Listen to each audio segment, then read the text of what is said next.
कई समय पहले की बात है। रजवाड़कर रियासत के सभी वंशज मर चुके थे और उनका सारा धन कहीं लुप्त हो चुका था। इस बात की खबर सभी को थी, लेकिन कोई भी उस खजाने को पाने में सफल नहीं हुआ था। अफवाह तो ये थी कि कोई चुड़ैल है जो उस खजाने की रक्षा करती है।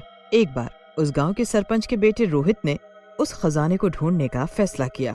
पिताजी, मेरे मन में काफी समय से एक बात थी जो मैं आपको बताना चाहता हूँ। बोलो बेटा, क्या बात है? पिताजी, आप तो जानते हैं कि राजवाड़कर रियासत के सभी वंशजों का छुपाया खजाना कहीं लुप्त हो चुका है। मैं बस उसी खजाने को ढूंढना चाहता हूँ।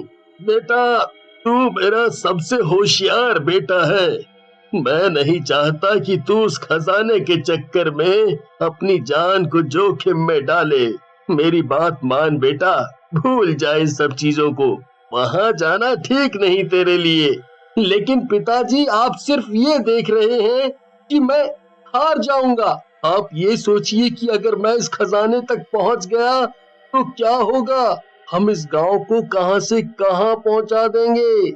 लेकिन बेटा, मुझे ये बात सुनकर ही डर लग रहा है। वहां से कोई भी कभी लौट के वापस नहीं आया है। तू हमारा एक लौता बेटा है, तेरे अलावा हमारा है ही कौन। बेटा, जाने की जिद मत कर, मत कर। मुझ पर भरोसा करिए पिताजी, मैं अपना ध्यान रखूंगा। प्लीज हमें जाने दीजिए। आप तो जानते ही हैं कि मेरा कितना मन है। प्लीज पिताजी। ठीक है, तुम जाओ, लेकिन अपना ध्यान रखना। भगवान तुम्हें कामयाबी दे। याद रहे, तुम्हें हमारी कसम, तुम अपनी जान को खतरे में नहीं डालोगे। आप फिक्र ना करें पिताजी, मैं अपनी पूरी कोशिश करूंगा। और देखना पिताजी, मैं खजाना लेकर ही वापस आऊंगा। इसके बाद रोहित ने पूरे दिन भर सफर की तैयारी की और अगले दिन सफर के लिए निकल पड़ा। गुफा को ढूंढने के लिए वो कई दिनों तक चलता रहा। एक दिन गांव वालों की बताई गई कहानियों से मिलने वाले सुराग से वो गुफा के पास पहुंचा और उसने वहां पे रखे पत्थर हटाए और अंदर चला गया। उस गुफा में काफी सारे कंकाल पड़े हुए थे, लेकिन वो डरा नहीं और आगे चलता रहा। उसने देखा कि गुफा खत्म हो गई है और एक दीवार उसके सामने आ गई। उसने काफी देर तक दीवार के हर कोने को बारीकी से देखा और फिर उसने उस दीवार पर हाथ रखा और वो दीवार हिलने लगी और एक धुआं आया और थोड़ी देर बाद रोहित की आंख खुलती है और वो खुद को खुले मैदान में पाता है। हे भगवान, ये क्या मुसीबत है।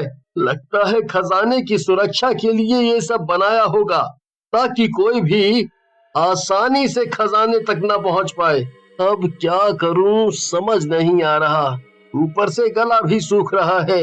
वो देखता है कि दूर दूर तक वहाँ पानी के लिए नदी तालाब कुछ भी नहीं है। पानी की तलाश में वो आगे की तरफ चलने लगता है। चलते चलते रोहित को चक्कर आने लगते हैं और वो अचानक एक आदमी से टकरा जाता है।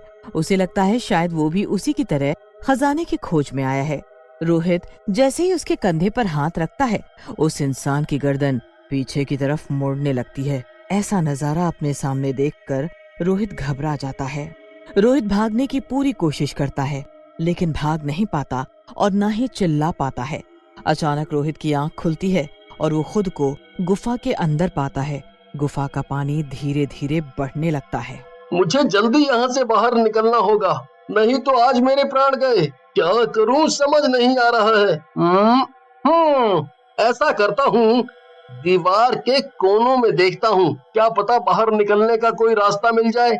दूसरी तरफ गुफा में पानी का स्तर धीरे धीरे बढ़ रहा होता है और रोहित को कहीं भी बाहर निकलने का दरवाजा नहीं दिख रहा होता है, लेकिन फिर भी वो अपनी पूरी जान लगा देता है। पानी उसके शरीर के ऊपर चला जाता है। तभी उसे नीचे जमीन में कुछ दिखता है। वो तैरते हुए उसके पास पहुंचता है। रोहित को गुफा के बीच में एक ढक्कन सा कुछ दिखाई देता है। वो जैसे ही उसे उठाता है, वहाँ का सारा पानी बाहर की तरफ निकल जाता है। चलो, जान में जान आई। यहाँ से सारा पानी बाहर निकल गया है। लगता है यहीं से बाहर जाने का रास्ता है। ऐसा करता हूँ, अंदर जाके देखता हूँ। रोहित उस सुरंग के अंदर जाता है और एक तालाब के पास पहुँचता है। तालाब से एक चुड़ैल के हंसने की आवाज आती है। मैं हूँ, खजाने की रक्षक, क्या हुआ, डर गए? खजाना चोरी करने आए हो? देखो, मैं खजाना चोरी करने नहीं बल्कि उसे गरीबों की मदद करने के लिए इस्तेमाल करना चाहता हूँ। तुम जैसे बहुत आए और मारे गए, अब तुम्हारी बारी है। मुझे जाने दो, खुद सोचो ये खजाना कब से यहाँ पड़ा हुआ है, आज तक ये किसी के काम आया नहीं ना, लेकिन मैं इसे सबकी भलाई के लिए इस्तेमाल करना चाहता हूँ, यकीन करो मेरा। ये खजाना राजवाड़कर वंश के राजाओं का है और उनकी मर्जी के बिना कोई भी इसे नहीं ले जा सकता, समझे तुम? चुड़ैल ने अपना हाथ लंबा किया और रोहित की गर्दन पकड़ ली। रोहित दर्द से चिल्लाने लगा। तभी चुड़ैल उसे उठाकर यहाँ फेंकती तो कभी वहाँ फेंकती। चुड़ैल ने रोहित को अधमरा कर दिया। फिर भी रोहित सिर्फ एक बात कहता, मेरा यकीन करो, इससे हम लोगों को काफी मदद कर सकते हैं, उन सबके जीवन के कष्ट दूर हो जाएंगे, दया करो हम पर। तू तो बड़ा ढीठ है रे, एक बार में समझ नहीं आता तुझे? क्या लगता है मुझे कि तू ऐसे नहीं मानेगा? अबे बताती हूँ तुझे, रुक। इसके बाद चुड़ैल एक चाकू उठाती है और रोहित की तरफ फेंक देती है, लेकिन जैसे ही चाकू रोहित को लगने वाला होता है तभी अचानक तेज रोशनी आती है और चाकू रुक जाता है। हाँ, ये क्या? ये चाकू कैसे रुक गया? रुक जाओ गौरी, हमारा इंतजार खत्म हुआ। महाराज? हाँ, हमारा इंतजार खत्म हुआ गौरी, हमें हमारे खजाने का वारिस मिल गया है। आज से तुम आजाद हो।